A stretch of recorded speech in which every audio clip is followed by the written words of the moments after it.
Na Prever FM, você começa o dia bem informado.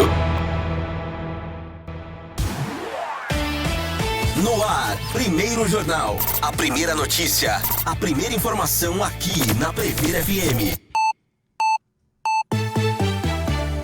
Pontualmente 6 horas. Bom dia. Hoje é quinta-feira, dia 15 de agosto de 2024. Ótima quinta para você, com muita saúde, com muita paz, com muita energia positiva. Respire. Bom dia, Ellen Bravo. Bom dia, Márcio Paes. Ainda meio esquisita a voz, mas já um pouquinho melhor, né? Deu uma melhorada, deu uma legal já, hein? Né? Isso aí. Um pouquinho, pelo menos. Hoje é dia 15 de agosto e essa data é uma homenagem à tecnologia que trouxe inúmeros avanços, benefícios e facilidades para o cotidiano das pessoas. A informática. Muito bom. Hoje também é o Dia dos Solteiros. A origem da data é desconhecida, mas já que existe o Dia dos Namorados, alguém achou que seria interessante existir uma data destinada para as pessoas que não têm um par na vida amorosa. Hoje também é o Dia Nacional da Imigração Chinesa. A chegada oficial dos primeiros imigrantes chineses a São Paulo, segundo registros oficiais, ocorreu dia 15 de agosto de 1900. Por isso, a escolha dessa data para a celebração anual. Hoje também é o dia do médico angiologista e cirurgião vascular. A angiologia e a cirurgia vascular são as especialidades responsáveis pelo estudo, diagnóstico e tratamento clínico ou cirúrgico das doenças vasculares que precisam ser controladas e tratadas. E hoje também é o dia da gestante, data dedicada à atenção e cuidados que toda grávida deve ter e receber para uma gestação saudável. E um abraço ao Dr. Rafael Pimenta, né, que esteve aqui na última segunda-feira, né? Sim. Participando do bate-papo aqui no Primeiro Jornal. Inclusive vai haver o dia vascular agora no sábado. No sábado mesmo, né? Ele que é médico angiologista e cirurgião vascular. Um abraço a todos os profissionais dessa área. 6 horas e 2 minutos, vamos às manchetes de hoje. Programe-se com a agenda para o final de semana com o Primeiro Jornal. Após revelações contra Moraes no TSE, deputados tentam aprovar CPI do abuso de autoridade. Queda de avião em Vinhedo. Apenas 2 corpos não foram identificados pela equipe do IML. Com queda nas vendas de hiper e supermercados, comércio recua 1% em junho. Exército de Israel usou civis palestinos como escudos humanos em túneis de Gaza, afirma jornal. Governador de região russa na fronteira com Ucrânia declara a situação de emergência após bombardeios. Hoje vamos conversar sobre a Lei Maria da Penha com a advogada Rita Barbulho. E você pode participar, inclusive, do nosso bate-papo, da nossa entrevista com a doutora Rita, através do WhatsApp 3440-1009, fazer a sua pergunta, o seu questionamento, tirar dúvidas. 6h03 agora, vamos à previsão do tempo para esta quinta-feira com Juliana Marques. Bom dia, Juliana. Bom dia. Hoje em Botucatu será um dia de sol com névoa fraca ao amanhecer. Após dias de frio intenso, os termômetros voltam a subir. A temperatura mínima é de 12 graus e a máxima de 28 graus. Subiu bastante, hein? Hoje tá calor. Hoje tá mais quentinho. Tá calor. Até para acordar foi um pouco mais dúvida. fácil, Foi mais né? confortável. Os últimos dias 6, 7, 8 graus. Hoje tá 12, calorão hoje. Não, e com certeza. E à tarde vai ficar quente, inclusive. Eu acho ótimo. Minha saúde também. Então, mas sua saúde pode se prejudicar, porque olha só, uma nova massa de ar quente se estabelece no Brasil com características similares à das últimas ondas de calor. Esse sistema está sendo impulsionado pela formação de uma alta pressão em médios níveis da atmosfera, o que intensifica a circulação de ventos quentes no interior do país, deixando o tempo mais seco e com temperaturas elevadas. A umidade relativa do ar, que já está em níveis baixos, deve cair ainda mais nos próximos dias, aumentando o desconforto e os riscos à saúde. E após a recente atuação da forte massa de ar frio, que estabeleceu recordes de baixas temperaturas no país, a chegada dessa massa de ar quente cria um contraste.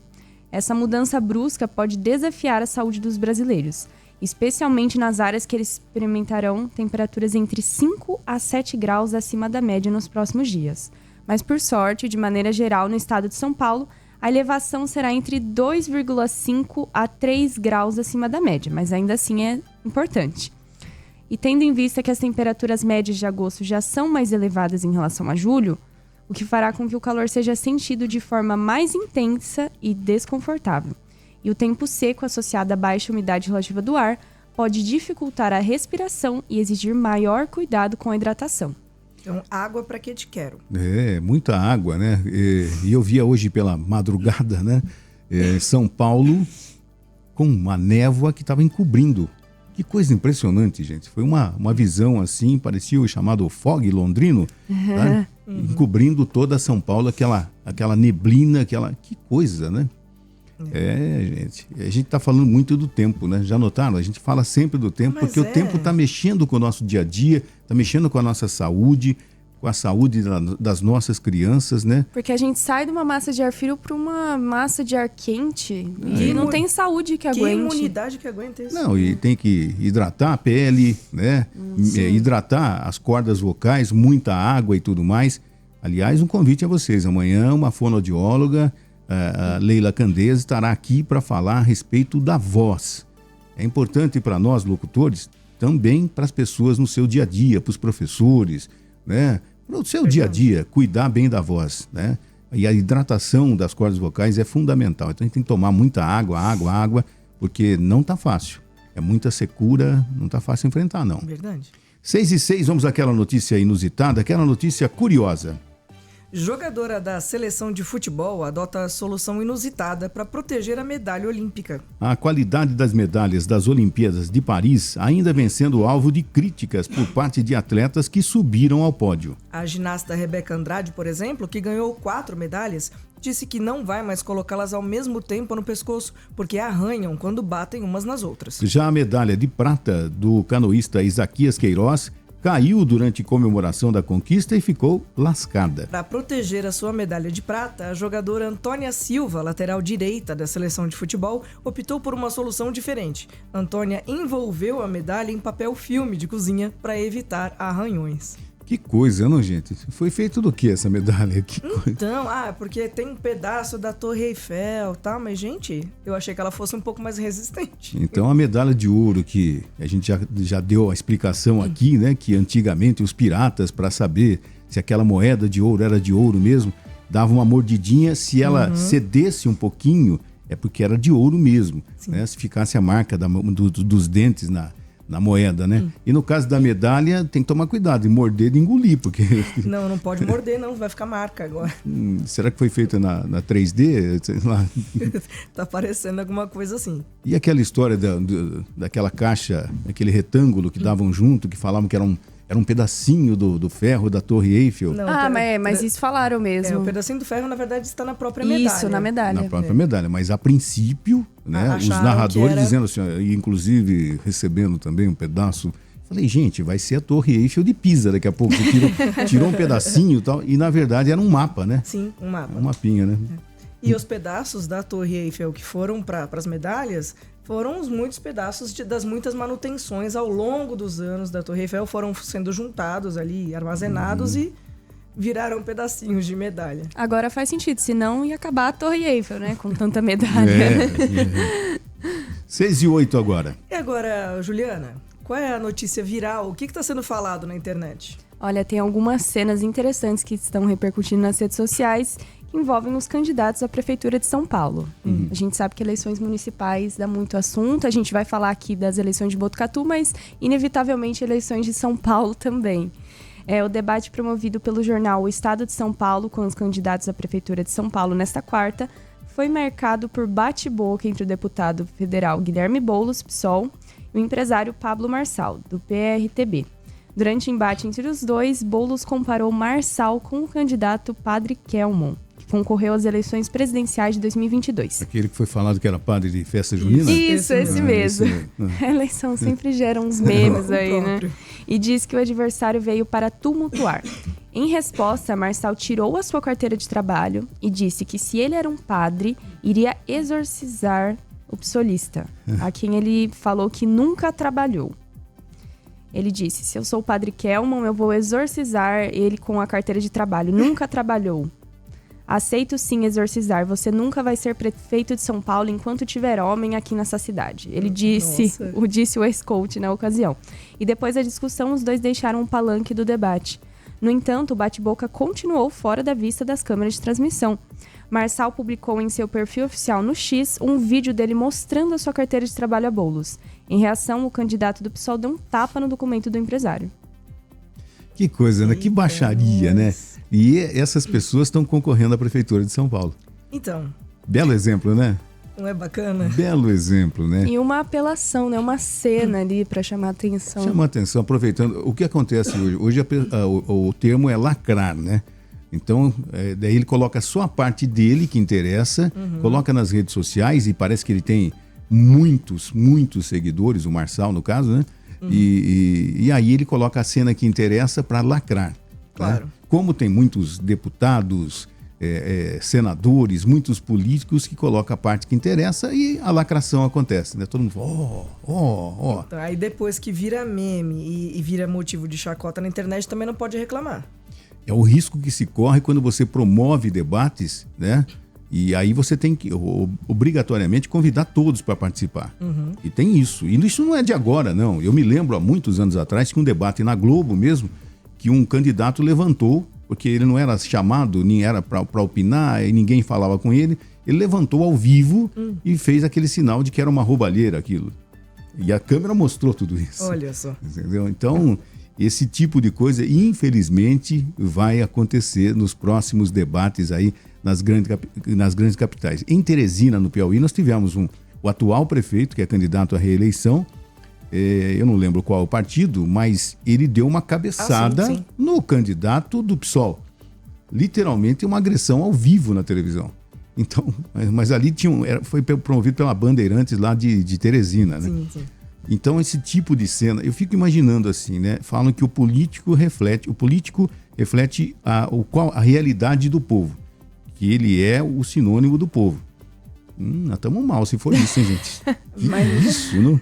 Te surpreende? Nossa, E além gente. dos memes, tem que ter muita criticidade para ver os debates, porque muitos políticos às vezes falam informações que não são verdadeiras ali no ao vivo. E até as grandes mídias estão fazendo checagem de fatos dos debates. Então, isso que tal candidato falou é falso. Ou isso que tal candidato falou tá um pouco fora de contexto. Então é bom também dar uma observada nisso. O interessante seria se em tempo real já houvesse a correção. É, verdade. É que se você for corrigir uma informação errônea ou falsa, ou de propósito foi colocado pelo candidato, se você for corrigir a todo momento, não vai ter debate. Né? Não, cada fala vai ter que ter uma correção. Né? Mas é interessante que hoje as pessoas assistem já com o Google, né? Então já procura, é verdade isso.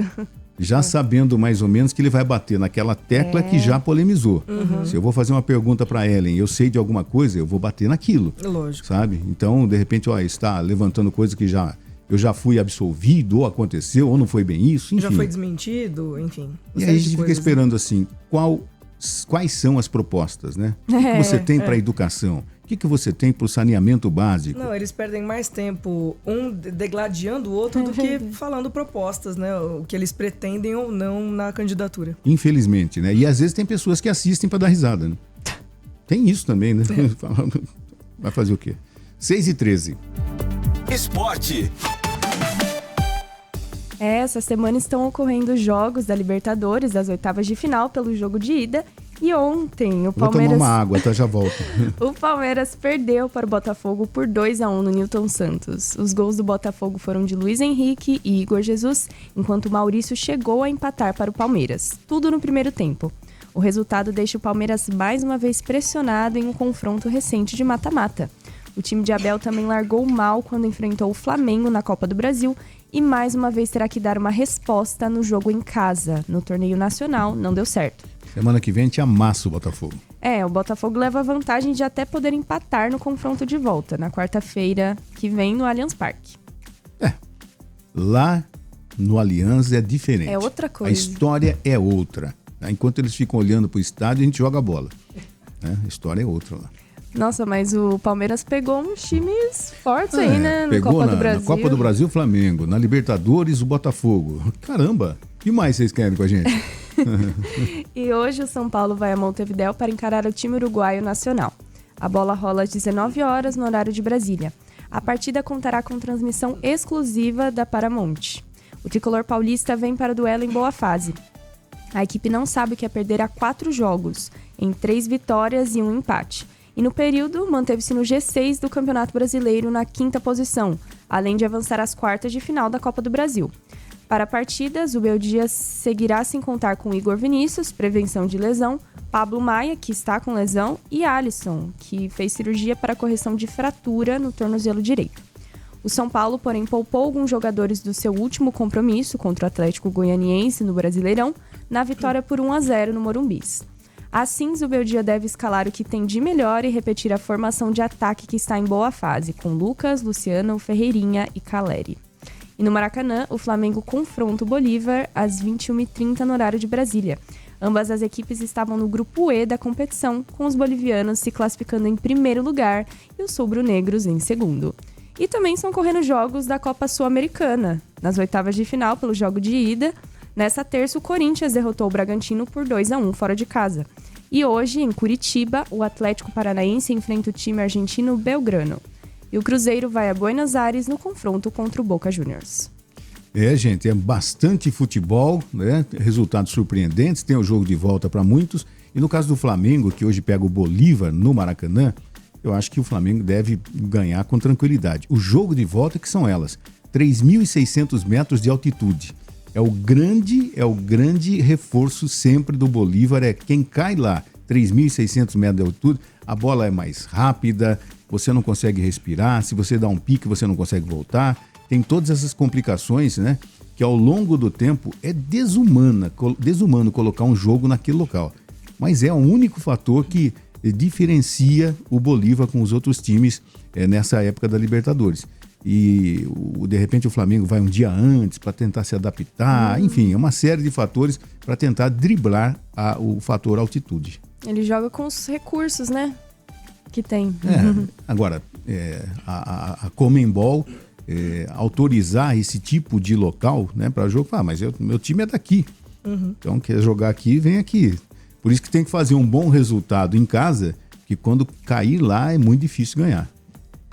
6h17. Garoto viraliza com improvisações no salto com vara e recebe convite de campeão olímpico. Em meio ao clima olímpico com os Jogos de Paris, a internet acompanhou um garoto de apenas 13 anos viralizar com a sua determinação em treinar mesmo sem as condições ideais. Moisés Silva conheceu o salto com vara em um projeto social em Curralinhos, cidade do interior do Piauí, e conseguiu improvisar materiais para treinar constantemente e evoluir no esporte. Ao publicar o vídeo de seus treinos nas redes sociais, viralizou, chamou a atenção do Brasil inteiro, inclusive do campeão olímpico Thiago Braz, que o convidou para um período de treinamentos. No perfil próprio, em uma rede social criado há apenas 2 dias, Moisés tem mais de 60 mil seguidores e milhões de visualizações.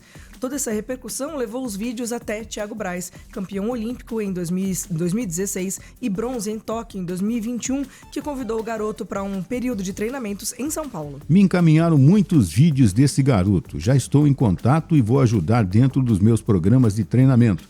Juntos iremos construir um Brasil melhor e futuros campeões, certamente. Ele vai para ver o centro de treinamento para pegar uma base com o Thiago. Ele se manifestou nas redes sociais, entrou em contato com o professor Jorginho e disse que a estadia lá é com ele, comentou o professor Cícero, um dos incentivadores do menino. A viagem para conhecer o campeão olímpico e passar um período de 4 dias em treinamento com ele está marcada para o próximo sábado. O primeiro contato de Moisés com o esporte aconteceu há pouco mais de um ano, por meio de um projeto social de uma cidade vizinha, que foi levado para Curralinhos, localizado a 80 quilômetros ao sul de Teresina. Lá, desde cedo, o garoto mostrou talento e se destacou, além da qualidade, também pelo foco e determinação. Moisés chegou a parar com o esporte por alguns meses, desanimado após não ter se saído bem em uma seletiva regional dos Jogos Escolares. No entanto, no início deste ano, ele voltou a praticar, participando dos treinos com o professor uma vez por semana. Os outros dias, o treino é feito por conta própria no quintal de casa com materiais improvisados pelo pai. Foi daí que surgiu a ideia de gravar e publicar os vídeos, uma forma de acompanhar a evolução do garoto no dia a dia. Mas o que era apenas um recurso de treinamentos tornou-se viral nas redes. No Brasil inteiro, as imagens de Moisés correndo no quintal de casa ou em um campinho de terra, saltando e caindo sobre colchões velhos, virou exemplo de dedicação e comprometimento. E é impressionante, a gente vai ver as imagens agora, inclusive, é impressionante, né?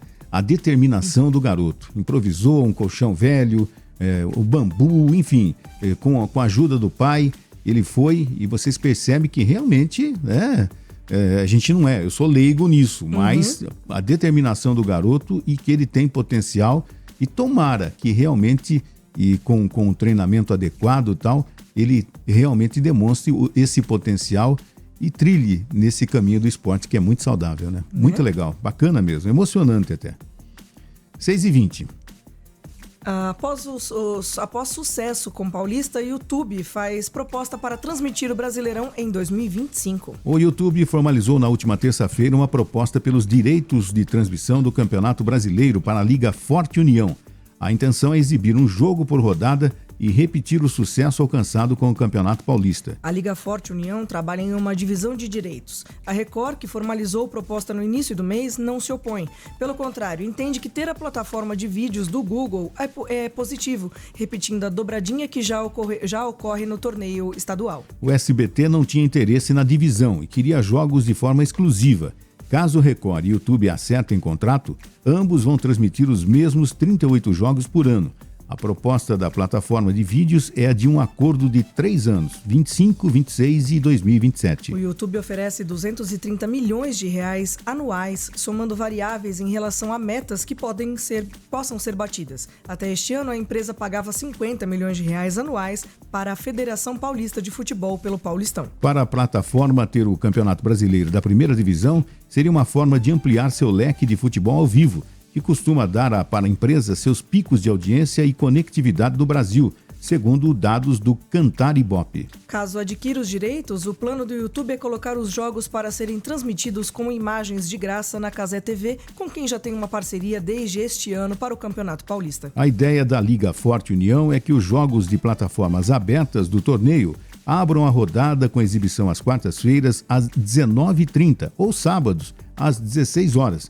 Mas horários devem ser discutidos posteriormente. A expectativa da LFU é anunciar seus parceiros de transmissão ainda esse mês. Eu sou altamente favorável a isso. Jogos às 19h30, eu vou poder assistir, gente. Olha que beleza. Não é? Olha que beleza. Dá para assistir o jogo e depois ir dormir. Não, e ainda tem a vantagem de ser mais acessível também. Eu acho. Pelo YouTube todo mundo consegue assistir. E é importante quando você tem a opção de ver porque de repente você não gosta do estilo de um narrador, você não gosta do estilo de um comentarista, você não gosta do jeito que a transmissão é feita, e você tendo opções é muito legal, né? Com certeza. É muito legal. Para tudo na vida é interessante isso, né? 6h22, vamos ao intervalo comercial. Você está acompanhando o primeiro jornal na Prever FM, que volta já já.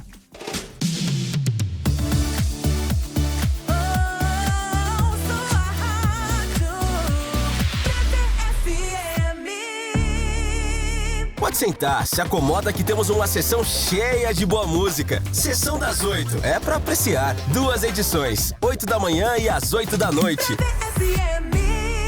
Se cada estilo pede uma cor, seu estilo está no Depósito de Tintas Botucatu. Temos uma ampla variedade de produtos das melhores marcas, como Coral, Souvenir, Real. O Depósito de Tintas Botucatu tem uma equipe experiente, pronta para te orientar e ajudar na escolha das cores e tintas ideais. Também oferecemos tintas automotivas e ceras, para manter seu carro como novo. Facilitamos suas compras em até 6 vezes. 2 lojas, Avenida Santana 150 e Avenida Deputado Dante Delmanto 2070. WhatsApp 997 46 96 55. 100.9 Prever FM.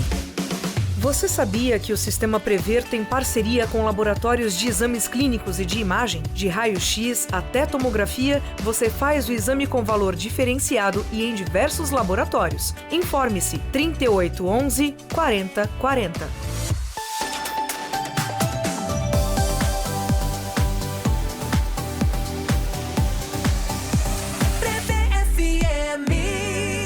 A sua cidade, no primeiro jornal. Agora 6h24, rodovias do Tietê fecham alça da rodovia Professor João Hipólito Martins, a SP-209, devido a obras do Complexo Botucatu. A Rodovias do Tietê, concessionária responsável pela administração do corredor leste da rodovia Marechal Rondon, informou que o acesso localizado no quilômetro 19+200 da rodovia Professor João Hipólito Martins, a SP-209, no sentido Castelo Branco, a SP-280, está fechada. Essa medida teve início nesta segunda-feira e é necessária para dar continuidade às obras do Complexo Botucatu na região. Durante o período de fechamento, que deve durar cerca de 20 dias, serão realizadas obras de implantação de drenagem, conformação da pista e encaixe da alça da nova via marginal. Enquanto isso, o acesso ao bairro e ao shopping Botucatu deverá ser feito pelo dispositivo situado no quilômetro 17 mais 200. O local será devidamente sinalizado para informar os motoristas sobre as mudanças no trânsito. A concessionária solicita que os usuários reduzam a velocidade e aumentem a atenção ao passar pela área, para garantir a segurança e minimizar o risco de acidentes. Não foi nesse local que aconteceu esse acidente trágico na última segunda-feira, que inclusive um trabalhador pulou e acabou morrendo? Eu acho que tenho quase que certeza. Se não a gente vai procurar essa informação aqui, mas eu acho que é isso que aconteceu. Mas para maiores informações ou para mais informações, os motoristas podem entrar em contato com a rodovias do Tietê, telefone 0800 770 3322, com atendimento gratuito e disponível 24 horas por dia. A gente vai checar essa informação, mas quase que certeza que aconteceu de um carro que brecou, o caminhão não conseguiu brecar, bateu com risco de serem esmagados, os operários, né, os trabalhadores pularam e um deles não resistiu à queda de mais de 10 metros e acabou falecendo. Né? 6h26.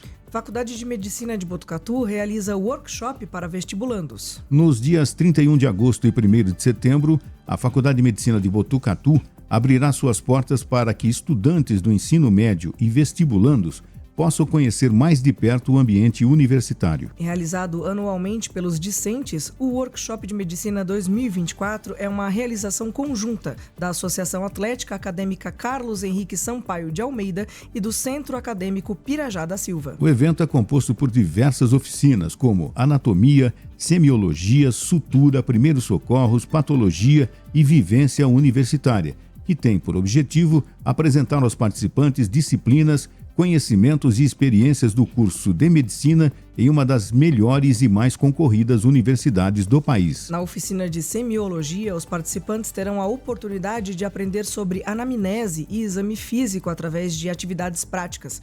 Na oficina de sutura, os alunos aprenderão técnicas básicas. Em patologia, conhecerão o mundo microscópico e algumas doenças que afetam nossos órgãos, com a possibilidade de observar peças anatômicas com patologias comuns. Na oficina de suporte básico de vida, os participantes aprenderão como agir em caso de parada cardiorrespiratória, seguindo o protocolo da American Heart Association, e poderão praticar as técnicas em manequins. Além disso, terão a chance de explorar a anatomia, uma das matérias mais emblemáticas dos primeiros anos de medicina. Por fim, na oficina de vivências, os vestibulandos poderão entender a rotina, os desafios e a vida dos graduandos da FMB, podendo fazer perguntas sobre aspectos como mudança, festas, estudos, aulas e atividades extracurriculares. Todas as oficinas serão realizadas no ambiente da Faculdade de Medicina de Botucatu durante um dia inteiro, com uma pausa ao meio-dia para conhecer a bateria universitária da faculdade. A programação dos 2 dias é igual. O aluno escolhe o dia em que irá participar no momento da inscrição. Para se inscrever no evento, acesse o link www.inscrições.fmb.unesp.br. Para mais informações, contate 14 99 735 9274 ou envie um e-mail para extensão@aaa3as.chsa. Vamos repetir então, extensão @aaa-chsa.com.br. Prever FM 6h28, escritora piauiense radicada em Botucatu, lança seu primeiro livro. Nesta sexta-feira, dia 16, a partir das 19 horas, na Bel Pizzas, no bairro Demétria, acontece o lançamento do livro Mulheres da Vida, da escritora piauiense radicada em Botucatu, Antonieta Miranda. Além de escritora, Antonieta é mãe, pedagoga, gestora ambiental, pintora e benzedeira. Em 2011, em parceria com outras mulheres e coordenação da professora e escritora Ana Vieira Pereira, trouxe a sua escrita à luz com as Histórias do Invisível, projeto realizado com apoio do PIPA, Programa de Incentivo à Produção Artística de Botucatu. Agora, Antonieta lança Mulheres da Vida, seu primeiro trabalho individual composto por textos que retratam pequenos momentos de vidas comuns e delicadas incursões no feminino da vida. São cenas passadas ora num instante, ora num período um pouco mais longo da trajetória das mulheres, como registros fotográficos ou filmes. Com grande sutileza, Antonieta conduz o leitor para uma observação de profundos e sensíveis retratos da alma feminina. O livro é um lançamento da editora Terra Redonda. Ao primeiro jornal, Antonieta compartilhou as expectativas para o lançamento. Bom dia a todos. Sou Antonieta Miranda. Será um grande prazer recebê-los no lançamento do meu livro Mulheres da Vida. Esse livro é composto de contos e crônicas. Alguns são como se tivéssemos tirado uma foto e então ficássemos a imaginar o que aconteceu antes e o que virá depois. Outros são como um filme, onde podemos observar a personagem por mais tempo e assim conhecê-la um pouco melhor. Será sexta-feira, dia 16, na Pizza Bel, na Demétria. Aguardo vocês. Ah, legal, né? Amanhã já. É amanhã já. Parabéns, né? E a importância de conseguir escrever um livro, né, Ellen?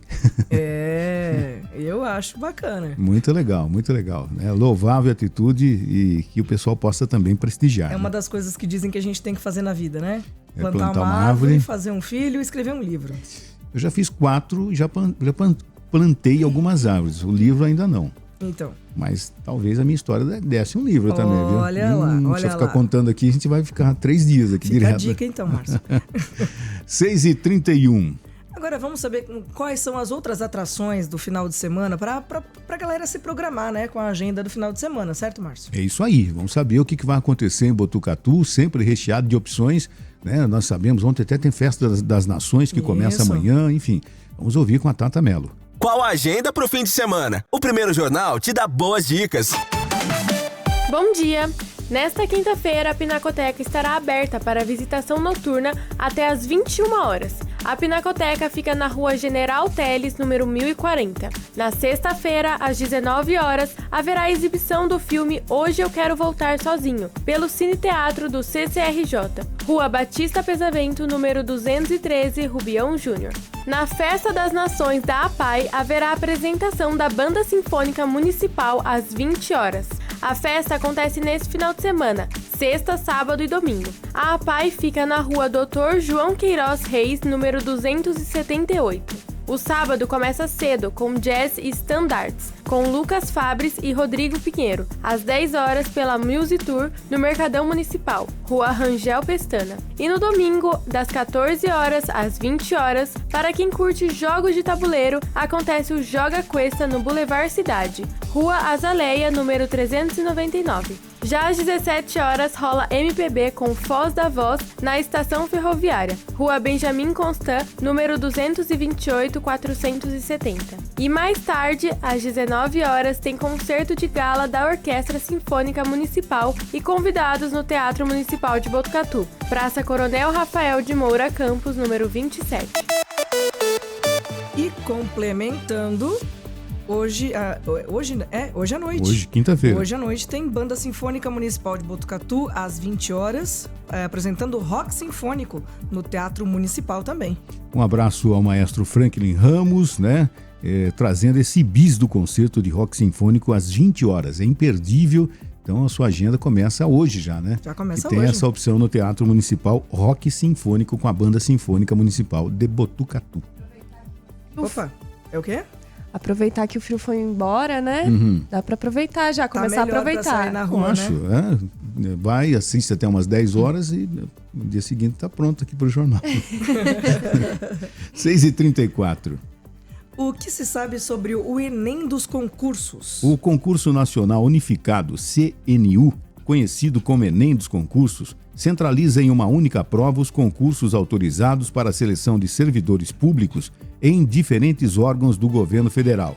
É a primeira vez que isso acontece. Nesta estreia, estão em jogo 6.640 vagas em 21 órgãos públicos. Os candidatos poderiam concorrer a várias das oportunidades disponíveis, pagando somente uma taxa de inscrição. As inscrições terminaram em fevereiro e as provas serão aplicadas no dia 18 de agosto em mais de 200 cidades pelo país. Inicialmente, as avaliações seriam em 5 de maio, mas foram adiadas devido à chuva histórica no Rio Grande do Sul. O cronograma será o seguinte: a aplicação das provas no dia 18 de agosto. Divulgação preliminar dos gabaritos, dia 20 de agosto. Divulgação das notas finais, 8 de outubro. Envio dos títulos, 9 e 10 de outubro. E a divulgação da lista de aprovados no dia 21 de novembro. O início da convocação para posse, janeiro de 2025. O concurso possui 8 editais, um para cada bloco temático ou área de atuação, nos quais os candidatos podiam se inscrever com informações sobre as vagas, salários, conteúdo das provas, critério de classificação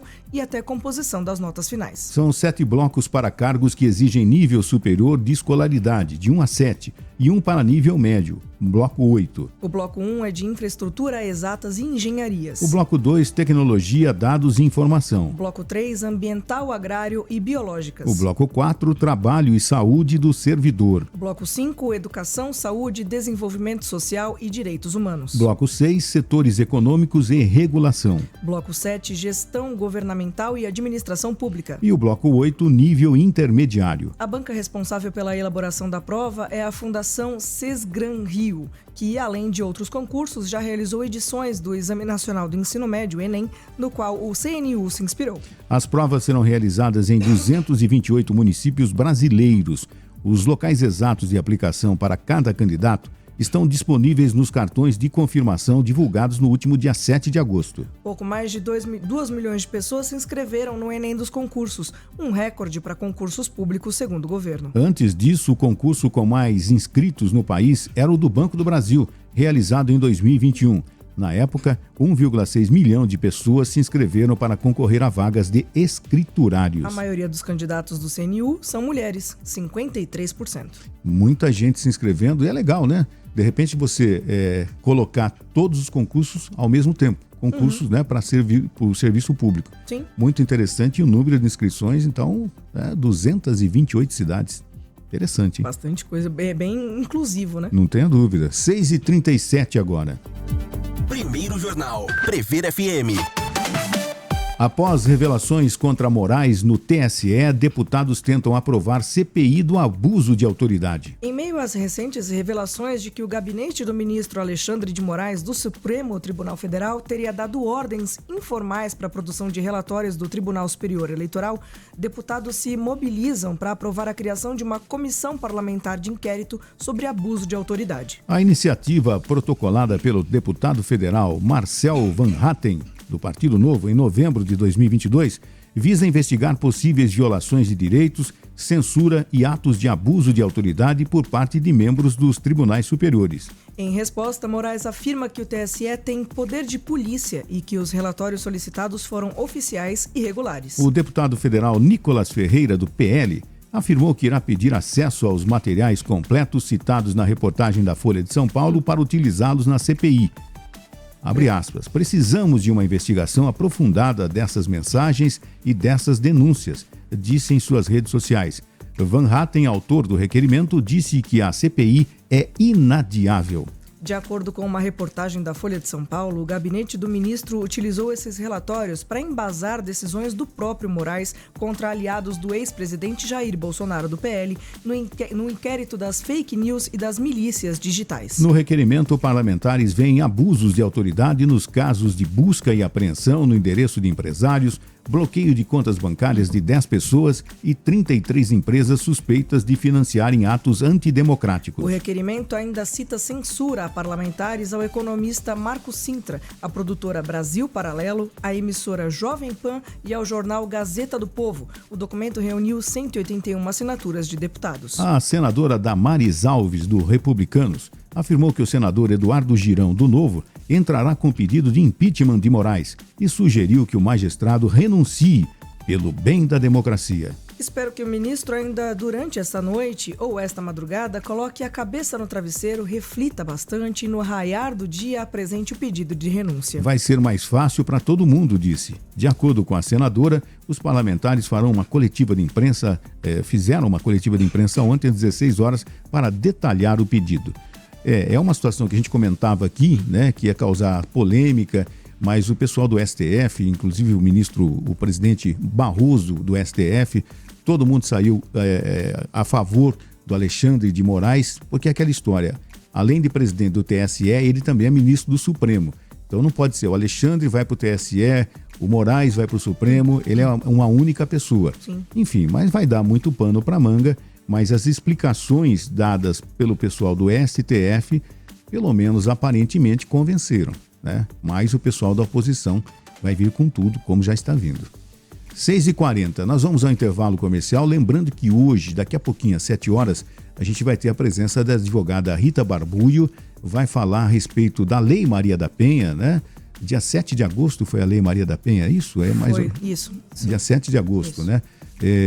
Vai falar a respeito do que mais a abrangência da Lei Maria da Penha. Afinal de contas, a violência contra a mulher tem crescido assustadoramente, né? E não só dentro da própria casa, né? Então vai ter mais detalhes, mais informações nessa entrevista às 7 horas com a doutora Rita Barbulho. Intervalo, já voltamos.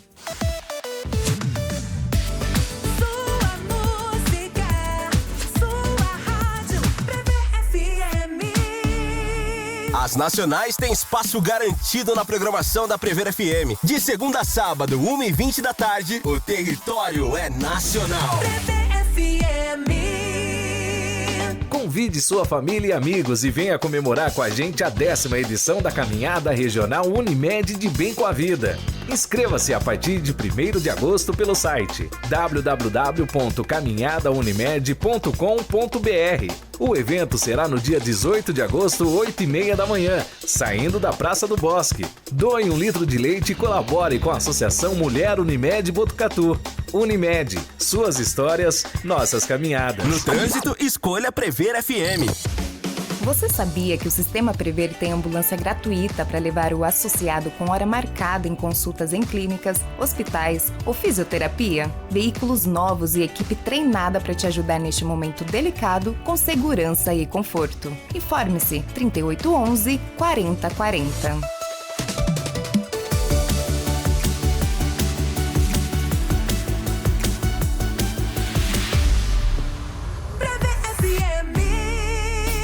Os fatos, os acontecimentos e tudo o que você precisa saber. Primeiro Jornal. 6h42, há momentos atrás nós falamos a respeito dessa obra na rodovia João Hipólito Martins, né, que está acontecendo com interdição e tudo mais. Nesse mesmo trecho, nas imediações da onde acontecem as obras, é que realmente aconteceu o acidente e que os trabalhadores, com medo de serem esmagados pelos carros desgovernados, eles se atiraram da ponte e um deles, infelizmente, perdeu a vida. A gente lamentou naquela época, lamenta novamente agora. 6h42, queda de avião em Vinhedo. Apenas 2 corpos não foram identificados pela equipe do IML. O Instituto Médico Legal identificou até o momento 60 dos 62 corpos das vítimas da queda do avião da Voepaz em Vinhedo, no interior de São Paulo, na última sexta-feira, dia 9. Todas as 62 pessoas estavam a bordo da aeronave, morreram. Segundo nota do governo de São Paulo, dos corpos identificados, 30 deles foram liberados aos familiares das vítimas. Dos 62 mortos no acidente aéreo, haviam 58 passageiros e 4 tripulantes. O voo 2283 da Voepaz saiu de Cascavel, no Paraná, e tinha como destino o aeroporto de Guarulhos, em São Paulo. O avião acidentado, prefixo PSVPB, é um ATR 72500, cuja capacidade total é de 74 pessoas, sendo 68 passageiros. A polícia científica informou que todos a bordo da aeronave morreram de politraumatismo, com as queimaduras sendo secundárias aos traumas. O governo de São Paulo está atendendo as famílias das vítimas no Instituto Oscar Freire, espaço localizado próximo ao IML. Na ação, os familiares fornecem informações que subsidiam o trabalho dos peritos, além de material biológico. Em pronunciamento, o presidente da Voepaz, comandante Felício, José Luiz Felício Filho, disse que toda a equipe está prestando assistência irrestrita aos familiares das vítimas da tragédia.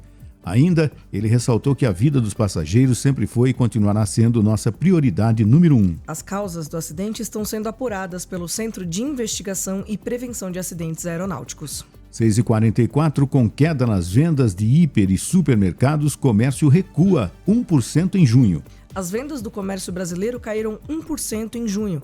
O número veio abaixo do esperado pelos economistas, que calculavam baixa de 0,2%. O desempenho teve influência negativa do setor de hiper e supermercados, segundo dados da pesquisa mensal de comércio, divulgada pelo IBGE nesta quarta-feira. Na comparação com junho de 2023, houve recuo de 1,5%. O acúmulo nos últimos 12 meses ficou em 3,6%. No comércio varejista ampliado, o volume de vendas variou 0,4%. As atividades que apresentaram maior queda nas vendas foram hiper, supermercados, produtos alimentícios, bebidas e fumo, com um recuo de 2,1%. As vendas de outros artigos de uso pessoal e doméstico também tiveram queda significativa, menos 1,8%. O recuo no varejo em junho acontece após 5 meses seguidos em alta, momento em que foi registrado o recorde da série histórica em maio. O efeito rebote, ou seja, uma retração natural do volume de vendas, depois de forte crescimento, além de reduções expressivas verificadas nas atividades de hiper, supermercados, produtos alimentícios, bebidas e fumo e de outros artigos de uso pessoal e doméstico, são os dois principais fatores que explicam o recuo das vendas no varejo em junho, explica Cristiano Santos, gerente da pesquisa. Prever FM 6h46, Exército de Israel usou civis palestinos como escudos humanos em túneis de Gaza, afirma jornal. Uma investigação do jornal Haaretz revelou que as tropas israelenses usaram civis de Gaza como escudos humanos durante operações nos túneis do enclave. De acordo com o relatório, oficiais superiores estavam cientes e autorizavam essa prática, o que corrobora denúncias anteriores feitas pela rede Al Jazeera e organizações de direitos humanos. Os soldados forçavam os civis a usar roupas militares, amarravam-nos e os obrigavam a entrar nos túneis, especialmente onde havia suspeita de armadilha do Hamas. Alguns civis foram forçados a permanecer junto às unidades por até uma semana, apesar das regras israelenses que proíbem o uso de civis em operações de risco por mais de 24 horas. Relatos de militares confirmam que civis, incluindo menores e idosos, foram usados como escudos e enviados para mapear os túneis. Em alguns casos, civis foram mortos por atiradores do Hamas. Houve descontentamento entre os soldados, com alguns questionando a ética das operações que colocavam civis em perigo. O governo israelense enfrenta críticas por supostamente violar normas que proíbem o uso de civis em operações perigosas, enquanto a Suprema Corte de Israel já havia vetado essa prática em 2005. Em resposta às alegações, as Forças Armadas afirmaram que as normas proíbem o uso de civis em missões de risco e que as denúncias estão sendo revisadas pelas autoridades competentes. Nossa, gente, a crueldade não tem limite, né? Não tem limite. Você imagina, você coloca o fardamento do Exército de Israel, entra no túnel, idosos, crianças, civis, né? Para que, se o Hamas estiver do outro lado, atire, para eles saberem se tem um inimigo próximo. Que crueldade sem limites isso, né? Até quando? É terrível para a gente dar uma notícia como essa, mas é uma notícia, infelizmente, a crueldade do ser humano, né? O caminho da evolução é muito longo mesmo, né? 6h48, governador de região russa na fronteira com a Ucrânia declara a situação de emergência após bombardeios. O governador de Belgorod, região da Rússia, na fronteira com a Ucrânia, declarou nesta quarta-feira estado de emergência em toda a área por conta de bombardeios contínuos disparados por forças ucranianas, informou a agência Reuters. A situação na região de Belgorod continua sendo extremamente difícil e tensa, disse Gladkov em um vídeo publicado no aplicativo de mensagens Telegram. Os bombardeios diários pelas Forças Armadas ucranianas haviam destruído casas, matando e ferindo civis, segundo o governador local. Ele apontou: portanto, estamos tomando a decisão a partir de hoje de declarar uma situação de emergência regional em toda a região de Belgorod, com um apelo subsequente ao governo para declarar uma situação de emergência federal. Desde segunda-feira, dia 12, o governo da Rússia está retirando milhares de moradores da área de fronteiras, como Belgorod e Kursk, em reação à invasão militar deflagrada pela Ucrânia há quase uma semana. A Ucrânia avançou na região de Kursk para forçar a Rússia a recolocar tropas de onde estava ganhando terreno. Também na segunda, o governo de Kiev anunciou controlar 1.000 quilômetros quadrados de território russo, uma área do tamanho aproximado do Rio de Janeiro. A Rússia confirmou que 28 vilarejos caíram nas mãos dos soldados ucranianos. No início da semana, Moscou declarou que 12 civis morreram nos ataques e mais de 120 ficaram feridos. O presidente Volodymyr Zelensky informou na terça-feira que as tropas ucranianas já ocuparam 74 cidades em uma semana, forçando a saída de 200 mil moradores em uma semana, e que a inclusão vai atrapalhar o envio de novos contingentes russos para áreas ucranianas já ocupadas. É mais uma, né? É mais uma das guerras que acontecem no mundo. Mais uma situação de crueldade, né? E quem sofre são os civis, né? Não tenha dúvida. E a gente dando as notícias aqui, né, do que acontece, infelizmente. 6h50. Google licencia tecnologia da Character.ai por 3 bilhões de dólares e recruta fundadores, evitando compra direta. Em 2022, Naon Zazir e Daniel de Freitas deixaram seus empregos no desenvolvimento de inteligência artificial no Google. Eles disseram que a gigante da tecnologia era muito lenta. Então criaram a Character.ai, uma startup de chatbot, e levantaram um investimento de quase 200 milhões de dólares. Na semana passada, Zazir e de Freitas anunciaram que estavam retomando ou retornando ao Google. Eles fecharam um acordo para voltar ao braço de pesquisa de inteligência artificial da empresa, juntamente com cerca de 20% dos funcionários da Character.ai, e fornecer tecnologia de sua startup, segundo eles. Mas, embora o Google estivesse recebendo tudo isso, não estava comprando a Character.ai. Em vez disso, o Google concordou em pagar 3 bilhões de dólares para licenciar a tecnologia, disseram duas pessoas com conhecimento no negócio ao jornal The New York Times. Cerca de 2 bilhões e meio de dólares desse valor serão usados para comprar os acionistas da Character.ai, incluindo Shazir, não sei ao certo, que detém de 30% a 40% da empresa e deve lucrar de 750 milhões de dólares a 1 bilhão de dólares, disseram as pessoas. O que restar da Character.ai continuará operando em seus fundadores e investidores. O negócio foi uma das várias transações incomuns que surgiram recentemente no Vale do Silício. Embora as grandes empresas de tecnologia normalmente comprem startups diretamente, eles se voltaram para uma estrutura de negócios mais complicada para empresas jovens de inteligência artificial. Isso envolve o licenciamento da tecnologia e a contratação dos principais funcionários, efetivamente engolindo a startup e seus principais ativos, sem se tornar a proprietária da empresa. Essas transações estão sendo motivadas pelo desejo das grandes empresas de tecnologia de evitar o escrutínio regulatório e, ao mesmo tempo, tentar avançar na inteligência artificial, disseram 3 pessoas que estiveram envolvidas nesses acordos. Google, Amazon, Meta, Apple, Microsoft estão sob a mira de agências como a Comissão Federal de Comércio, FTC na sigla, para saber se estão esmagando a concorrência, inclusive comprando empresas iniciantes. As grandes empresas de tecnologia podem estar claramente tentando evitar o escrutínio regulatório ao não adquirirem diretamente as empresas visadas, disse Justin Johnson, economista especializado em antitrust da Universidade de Cornell. Mas esses negócios, de fato, começam a se parecer muito com aquisições normais. Em um comunicado, o Google disse que estava entusiasmado com o retorno de Jazir, ao lado de alguns de seus colegas, e se recusou a comentar sobre o escrutínio antitrust. Na segunda-feira da semana passada, um juiz federal dos Estados Unidos emitiu uma decisão histórica que considerou que o Google havia violado a lei antitrust ao abusar do monopólio da pesquisa online. E está cada dia mais comum, né, de comprar uma grande empresa, comprar uma startup, e a startup também às vezes se produz para isso, para ser comprada por uma grande empresa, né?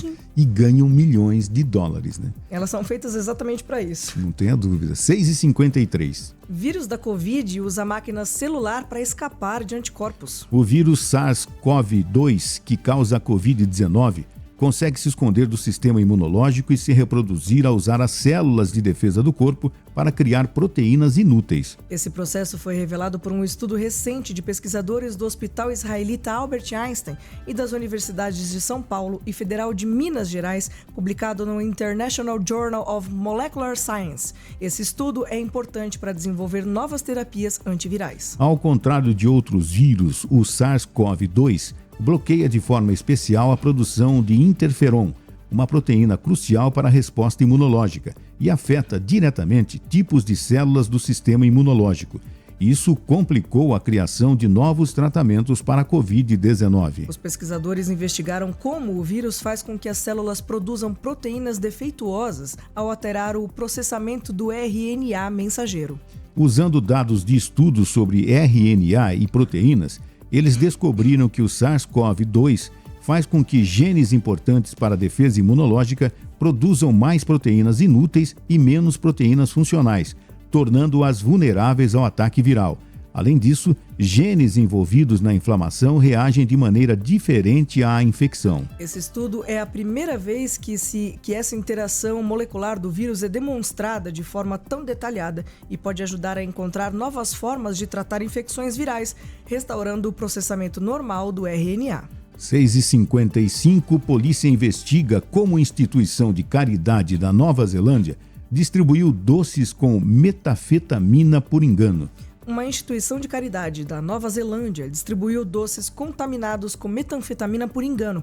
As balas, conforme noticiou o jornal britânico BBC nesta quarta-feira, foram doadas anonimamente em uma embalagem de varejo lacrada. A presença da substância foi descoberta depois que 3 pessoas passaram mal e uma análise feita apontou que o produto continha 3 gramas da droga e poderia ser potencialmente letal. De acordo com a BBC, a polícia acredita que os doces faziam parte de uma operação internacional de tráfico de drogas e investiga como o produto entrou no país. Até 400 pessoas podem ter recebido os doces como parte de uma cesta básica. Uma criança, um adolescente e um trabalhador da instituição procuraram atendimento médico depois do consumo, mas nenhuma ficou internada. A instituição de caridade pediu desculpas ao público nesta quarta-feira, dia 14. Em um comunicado público no site oficial, alertaram que descobriram sobre o caso na tarde de terça, quando alguém que recebeu o doce avisou que tinha um gosto estranho. Segundo o grupo, a droga teria contaminado pirulitos de abacaxi da marca Rinda. A diretora executiva da instituição de caridade, Ellen Robson, revelou à BBC que alguns funcionários experimentaram os doces, concordaram com as reclamações e começaram a se sentir mal depois. Ainda segundo o depoimento dela ao jornal britânico, a missão distribuiu cerca de 50 mil cestas básicas por ano. Cestas básicas por ano e apenas alimentos fabricados comercialmente são incluídos. Em um comunicado, a fundação alertou que encontrou cerca de 3 gramas de metanfetamina em um doce enviado para teste. Uma dose comum para engolir é entre 10 a 25 miligramas. Então, esse pirulito contaminado continha até 300 doses, declarou a chefe da fundação, Sarah Helm, à BBC. Engolir tal quantidade da droga é extremamente perigoso e pode resultar em morte, acrescentou. As autoridades já recuperaram 16 pacotes até agora. A polícia diz que cada pote pode conter de 20 a 30 doces, mas eles não sabem o número exato. Pelo menos 400 pessoas foram contatadas pela instituição de caridade. Que loucura é essa, Já gente? pensou? Que coisa é essa, não? Uma instituição de caridade recebe uma leva de doces, de balas, acrescenta isso numa cesta básica que é distribuída gratuitamente e aquilo de repente está contaminado com droga. E quem foi doação? Aparentemente sim. Que loucura é essa, Aparentemente chegou até a instituição por meio de doação, mas veio lacrado, bonitinho. Ou seja, se estivesse no mercado, estaria contaminado já também. O que estão verificando é que provavelmente era tráfico de drogas e isso foi desviado e acabou indo parar na instituição. Que coisa louca essa, que notícia, né? Olha só. Você ouviu Primeiro Jornal Previr FM.